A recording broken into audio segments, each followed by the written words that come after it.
Bab 674. Bagaimanapun, Rafa adalah master puncak.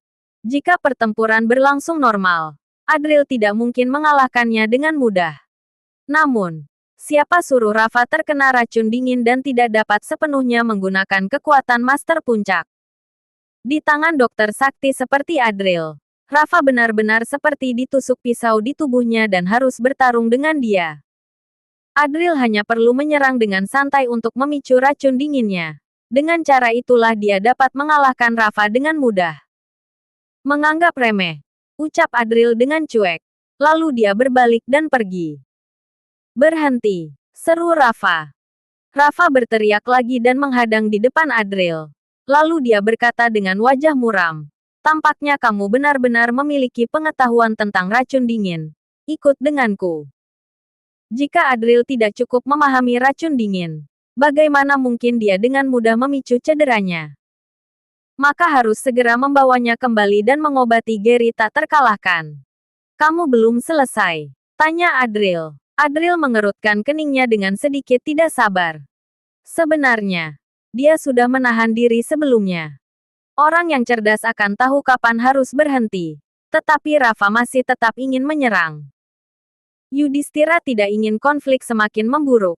Dia menasehati Rafa dengan berkata, Jenderal Rafa, sebaiknya kamu segera menekan racun dingin. Hanya akan memperburuk kondisi jika menyerang lagi. Lalu kenapa? Kalian orang-orang yang menikmati perdamaian, hanya memikirkan keuntungan.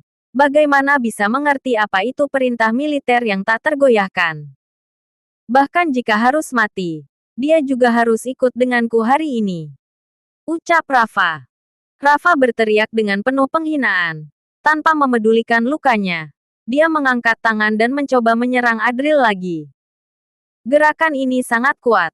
Rafa memaksa energi sejati untuk bergerak. Racun dingin di lengannya menyebar dengan cepat. Cari mati, seru Adril. Adril juga kehilangan kesabaran.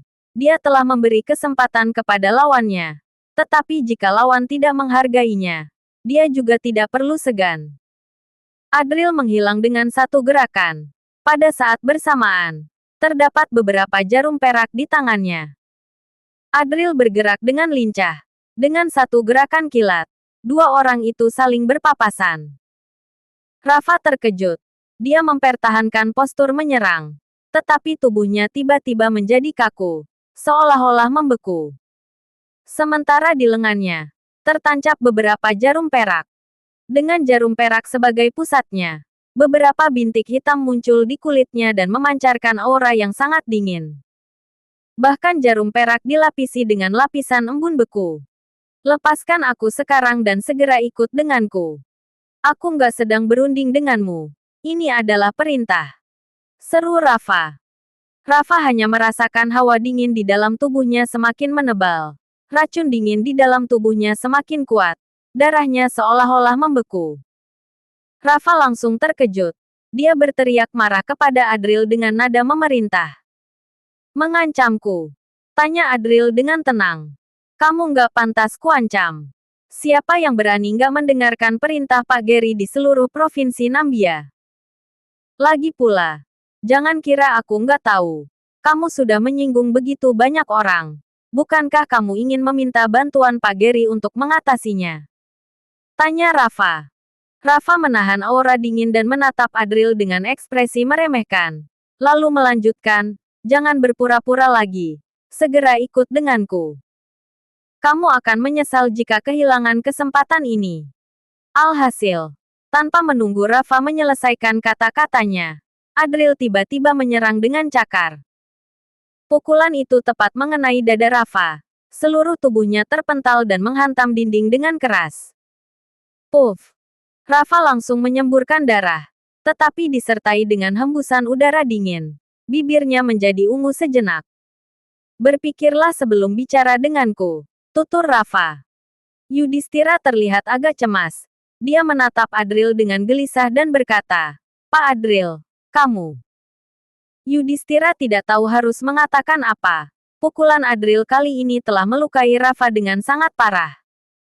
Permusuhan antara kedua belah pihak tampaknya sulit untuk diselesaikan. Sementara Adril hanya berkata dengan tenang. Terpaksa. Aku nggak menerima ancaman. Tampaknya Gary tak terkalahkan nggak berjodoh denganku. Biarkan Gary tak terkalahkan berdoa untuk dirinya sendiri. Sebagai pewaris tabib agung, orang lain yang datang memohon padanya. Sekarang diancam untuk mengobati. Apa yang terjadi? Jika menerima, itu akan merusak reputasi guru tabib agung. Adril tidak akan menerimanya. Dokter Sakti tentu saja memiliki gaya seorang dokter sakti. Sementara sekarang, penghinaan berulang kali dari Rafa telah membuatnya marah. Melihat situasi ini, Yudhistira juga tidak tahu harus berbuat apa. Dia hanya bisa mengangkat Rafa, lalu menghiburnya dengan kesulitan. Jenderal Rafa, sebaiknya kamu pulang dulu. Aku akan berdiskusi lagi dengan Pak Rafa. Hal ini nggak bisa dinegosiasikan.